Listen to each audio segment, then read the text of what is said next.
తిరిగి BCN news కి స్వాగతం. పశ్చిమ గోదావరి జిల్లా కేంద్రం భీమవరంలో ప్లాస్టిక్ కవర్లు, ప్లేట్స్ అమ్ముతున్న షాపులపై మున్సిపల్ అధికారులు దాడులు నిర్వహించారు. ఈ దాడుల్లో 5 టన్నుల ప్లాస్టిక్ కవర్లను, ప్లేట్స్ ను స్వాధీనం చేసుకున్నామని మున్సిపల్ కమిషనర్ రామచంద్రారెడ్డి తెలిపారు.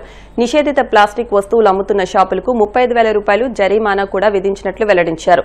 గత 8 నెలలుగా భీమవరంలో ప్లాస్టిక్ నిషేధంపై చర్యలు తీసుకోవడం జరిగిందన్నారు. ప్లాస్టిక్ నిషేధానికి 7 డివిజన్లలో 7 టీంలు ఏర్పాటు చేసి ఎప్పటికప్పుడు తనిఖీలు నిర్వహిస్తున్నామని వెల్లడించారు. భీమవరంలో హోల్సేల్, రీటైల్ వ్యాపారస్తులు ప్లాస్టిక్ కవర్లు, బ్యాగులు, ప్లేట్స్, కప్స్ ఎక్కడైనా విక్రయిస్తే ఆ షాపుల లైసెన్సులను రద్దు చేస్తామని హెచ్చరించారు. ప్రజలు కూడా ప్లాస్టిక్ నిషేధానికి కృషి చేయాలని కోరారు.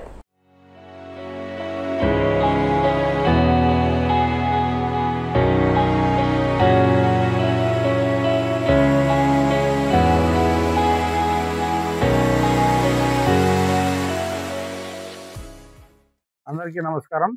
మన భీమవరం పట్టణంలో ఈ ప్లాస్టిక్ నిషేధాన్ని గత 8 నెలలుగా చాలా స్ట్రిక్ట్ గా మనం ఇంప్లిమెంట్ చేస్తున్నాము. అందరికీ ఈ ప్లాస్టిక్ యొక్క వల్ల కలిగే అనార్థాలు ఏమిటి, దీనికి సంబంధించి మన బ్యాన్ గురించి ర్యాలీలు, అలాగే అవగాహన కార్యక్రమాలు, విద్యార్థులకు సెమినార్లు ఇలా నిర్వహించడం జరిగింది. అలాగే టౌన్ మొత్తం కూడా ఈ యొక్క అవగాహన కార్యక్రమాలు నిర్వహించి గత 8 నెలల నుంచి ప్లాస్టిక్ నిషేధాన్ని మనం సమర్థవంతంగా చేస్తున్నాము.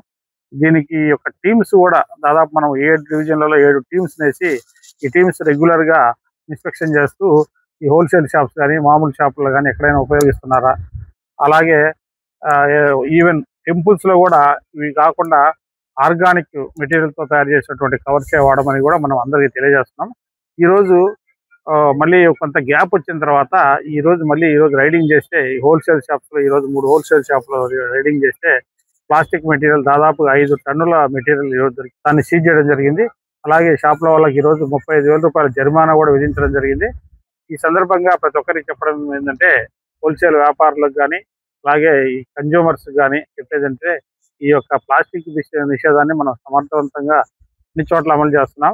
మన పట్టణంలో గత 8 నెలల నుంచి చాలా స్ట్రిక్ట్ గా కలెక్టర్ గారి ఆదేశాల ప్రకారం, గౌరవ శాసనసభ్యుల ఆదేశాల ప్రకారం స్ట్రిక్ట్ గా మనం అమలు చేస్తున్నాం. అయినా అక్కడక్కడ ఇవి కనిపిస్తున్నాయి.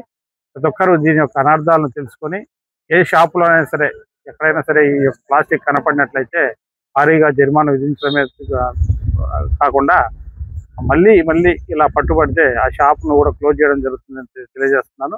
అలాగే వినియోగదారులు కూడా మీ దగ్గర అయినా సరే, ఈ కూరగాయల షాపులైనా కానీ ఎక్కడైనా కూడా ఈ ప్లాస్టిక్ కనిపిస్తే వినియోగదారులకు కూడా జరిమానా విధించడం జరుగుతుందని తెలియజేస్తూ, ఈ యొక్క ప్లాస్టిక్ నిషేధానికి ప్రతి ఒక్కరు కూడా సహకరించాలని కోరుతున్నాను. అలాగే కొంతమంది ఈ యొక్క నాన్ ఓవెన్ ఫ్యాబ్రిక్ తీసుకొచ్చి ఇది క్లాత్ కదా, ఆర్గానిక్ మెటీరియల్ కదా అన్నారు. కాదు, ఇది పూర్తిగా చెప్పడం జరిగింది. దీనికి సంబంధించి ఇది నాన్ ఓవెన్ ఫ్యాబ్రిక్ అంటే దీంట్లో కూడా 50% ప్లాస్టిక్ ఉంటుంది. అలాగే కప్స్ ఉన్నాయి. కప్స్ పైన మనము టిఫిన్ చేసే కప్స్ వీటన్నిటిపైన కూడా ఈ ప్లాస్టిక్ లేయర్ ఉంటుంది.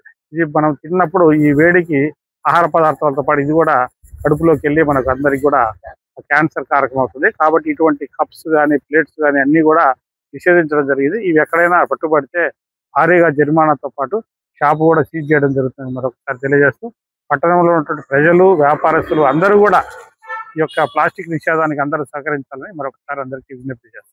మెడికల్ కళాశాల ప్రైవేటీకరణను వ్యతిరేకిస్తూ భీమవరం ప్రకాశం చౌక్ లో వైసీపీ పశ్చిమ గోదావరి జిల్లా మహిళా అధ్యక్షురాలు కోడే విజయలక్ష్మి ఆధ్వర్యంలో కోటి సంతకాల సేకరణలో భాగంగా సంతకాలు సేకరించారు. ఈ సందర్భంగా పార్టీ నాయకులు మాట్లాడుతూ, గత వైసీపీ ప్రభుత్వంలో అప్పటి ముఖ్యమంత్రి జగన్మోహన్ రెడ్డి రాష్ట్రంలో 17 మెడికల్ కళాశాల నిర్మాణాన్ని ప్రారంభించి 5 కళాశాలను పూర్తి చేశారని, కూటమి ప్రభుత్వం ఆ మెడికల్ కళాశాలను ప్రైవేటు పరం చేయడం దారుణమన్నారు. ప్రభుత్వం ప్రైవేటీకరణ విధానాలను ఆపి ప్రభుత్వ రంగంలోనే మిగతా కళాశాలను కూడా పూర్తి చేసి క్లాసులు ప్రారంభించాలని కోరారు.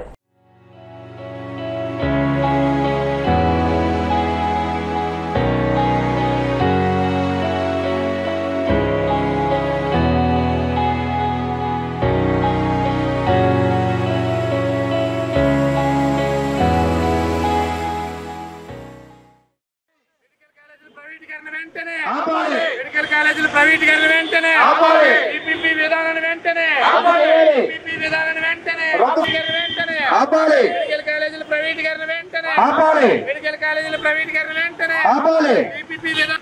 మరి ఈ కోటి సంతకాల సేకరణ భాగంగా ఈ రోజు అన్ని విభాగాలు కూడా కలిసి ఈ రోజు కోటి సంతకాల సేకరణలో భాగంగా మన ప్రకాశం చౌక్ లో ఒక వేలాది మంది విద్యార్థులే కాకుండా మనం ఎవరి దగ్గరికి వెళ్లకుండా వారే మన దగ్గరికి వచ్చి ఏంటిది ఇలా జరుగుతూ రేపొద్దున మా భవిష్యత్తు మా పిల్లల భవిష్యత్తు కూడా పాడైపోతుంది, ఇది కూటమి పార్టీ అధికారంలోకి వచ్చాక మేము తీవ్రంగా నష్టపోయాము అని వారి బాధని ఎవరికి చెప్పుకోలేక ఈరోజు మా దగ్గరికి వచ్చి కూడా వాళ్ళు చెప్తున్నారంటే ఈరోజు ఈ మెడికల్ కాలేజీలు ఏదైతే ఉందో మరి ఎవరు కూడా ఆశించిన విధంగా ఎవరికి తెలియదు కూడా.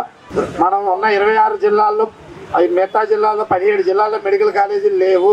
ప్రతి జిల్లాలో మెడికల్ కాలేజీలు పెడితే ఆ జిల్లాల వారు మళ్ళీ అక్కడే దగ్గరగా ఉండి వాళ్ళ ఇంటి నుంచి వెళ్ళడానికి అన్ని సౌకర్యాలు ఉంటాయి. అంత తెలివితేటలుగా ఆలోచించి ఆ రోజు జగన్మోహన్ రెడ్డి గారు పెట్టిన ఈ మెడికల్ కాలేజీలు ఏదైతే ఉందో దాన్ని భ్రష్టు పట్టించే విధంగా ఈ కూటమి పార్టీ ఏదైతే చేస్తుందో ఈ పీపీపీ విధానాన్ని ఎట్టి పరిస్థితుల్లో వైఎస్ఆర్ కాంగ్రెస్ పార్టీ జగన్మోహన్ రెడ్డి గారి ఆధ్వర్యంలో దాన్ని ఆపేంత వరకు నిరంతరం కృషి చేస్తామని చెప్పి తెలియజేసుకుంటూ మన రాష్ట్రంలో ప్రభుత్వ మెడికల్ కాలేజీలని ప్రైవేట్ పరం చేయాలని రాష్ట్ర ప్రభుత్వ నిర్ణయానికి వ్యతిరేకంగా వైఎస్ఆర్సీపీ పార్టీ కోటి సంతకాలతో గవర్నర్ గారికి మెమోరాండం ఇవ్వాలనే ఉద్దేశంతో ఈ కార్యక్రమాన్ని ప్రారంభించి దిగ్విజయంగా దీనికి పార్టీ రహితంగా అన్ని పార్టీలు మద్దతు ఇస్తున్నారు. ఎందుకంటే విద్య అనేది అందరికీ కావాలి, అందులోనూ మెడికల్ విద్య అనేది చాలా కాస్ట్లీ అయిన విద్య.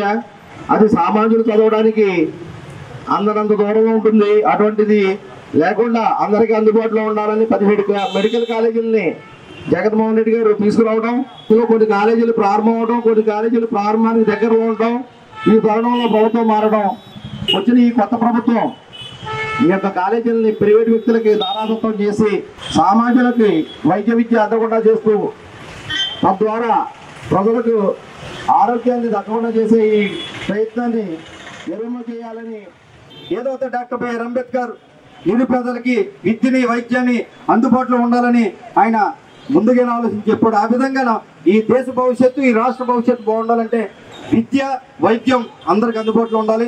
ఈ సందర్భం మేము తెలియజేసేది ఒకటే, మరి ఇక్కడ మేము కోటి సంతకాల కార్యక్రమం పెట్టినప్పుడు ప్రతి ఒక్కరు కూడా స్వచ్ఛందంగా వచ్చి మరి వేలాది సంఖ్యలో వారు ఒక ఉనికి మాకు ప్రైవేటీకరణ 17 మెడికల్ కాలేజీలు కాకూడదు, అవి ప్రభుత్వ ఆధ్వర్యంలోనే నడవాలి, మా కుమారులు చదువుకోవాలనే ఉద్దేశం సంతకాలు పెడుతున్నారు.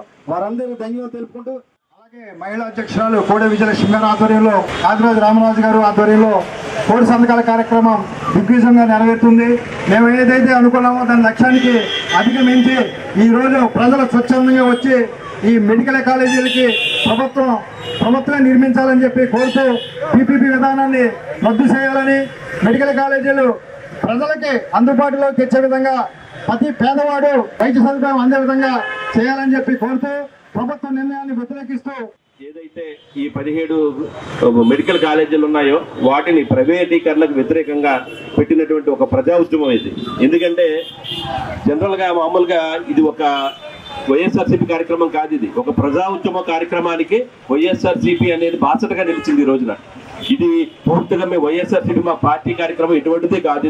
ఇది అంటే ప్రజా ఉద్యమంలో ఈ రోజున ఏంటంటే మెడికల్ కాలేజీలు ఏవైతే ఉన్నాయో వాటిని ప్రైవేటీకరణ చేయొద్దని చెప్పేసి మన ప్రభుత్వానికి మొరపెట్టుకునే విధానం ఇది. ముఖ్యమంత్రి రేవంత్ రెడ్డి ప్రభుత్వం ప్రతిష్టాత్మకంగా నిర్వహించిన తెలంగాణ రైజింగ్ గ్లోబల్ సమ్మిట్ తొలి రోజే పెట్టుబడుల సునామీ సృష్టించింది.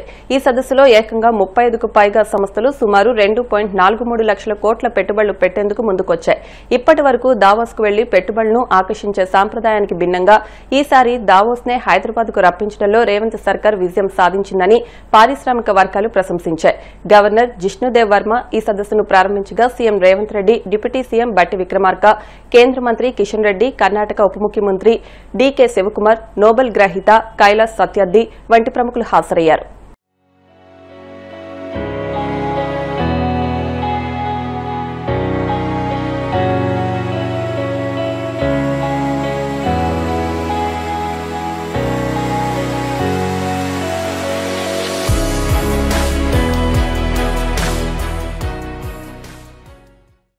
Strategy to make Telangana India's first and only state to be divided into 3 clear zones for service, manufacturing, agriculture. We call it Cure, Pure and Rare. Core urban region economy, that is called Cure. Peri-urban region economy is called pure. Rural agriculture region economy is called rare. Let me mention the example of Guangdong province in China. Guangdong's economy is the largest for any province in China. In 20 plus years, they have achieved the highest investments and growth in the world. We want to replicate the same model in Telangana. We wanted to replicate Guangdong model. My state has taken inspiration from China, Japan, Germany, South Korea and Singapore. Now we are getting ready to compete with them. వార్తలు ముగించే ముందు ముఖ్యాంశాలు మరొకసారి. పరకామణి దొంగతనం కేసులో జగన్ పై మంత్రి రాంప్రసాద్ రెడ్డి తీవ్ర విమర్శలు. గంజాయి సరఫరాదారు కొండారెడ్డిని సైతం వెనకేసుకొస్తున్నారని ఆరోపణ. యాదవులను రాజకీయంగా వాడుకుని వదిలేయడం చంద్రబాబు కలవాటే. తీవ్ర స్థాయిలో విమర్శలు గుప్పించిన మాజీ మంత్రి కారుమూరి నాగేశ్వరరావు. విమానయాన సంక్షోభంపై కేంద్ర మంత్రి రామ్మోహన్ పై మాజీ స్పీకర్ తమ్మినేని విమర్శలు. ఆయన అసమర్థత వల్లే విమాన సర్వీసులు కుప్పకూలాయని ఆరోపణ. తెలంగాణ గ్లోబల్ సమ్మిట్ లో తొలి రోజే 2.43 లక్షల కోట్లకు పైగా పెట్టుబడులకు ఒప్పందాలు. దావోస్ ను హైదరాబాద్ కు తీసుకొచ్చారంటూ ప్రశంసలు. ఈ వార్తలు ఇంతటితో సమాప్తం. మరిన్ని వార్తల కోసం BCN digital YouTube channel, Facebook page ను ఫాలో అవ్వండి. అప్డేట్ వార్తల కోసం ప్లీజ్ సబ్స్క్రైబ్.